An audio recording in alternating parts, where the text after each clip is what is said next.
ปิดหม้อเบิ่งดูเป็นจังใดพร้อมแล้วบ่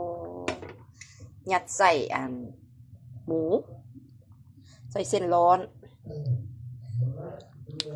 เน้นบ่เค็มบ่ได้ใส่ปลาแดกโอ้เผ็ดเว้ยส่วนผสมก็บ่มีหยังหลายหมู2 ขีดไข่1 หน่วย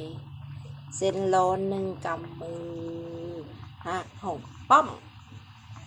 แล้วก็หอมบัวแดง2 หัวก็ใส่ซีอิ๊วใส่น้ำปลาใส่พริกไทยเน้นพริกไทยแล้วก็ตำเผ็ดแห้งใส่ห้างมาโอ้เผ็ดมันเผ็ดเอาเผ็ดแห้งใกล้สิสุกแล้ว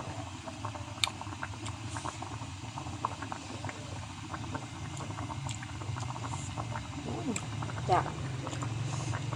เป็นแองชิมแองลงอีกจากอันนั้นก่อนลงอีกจาก10 นาที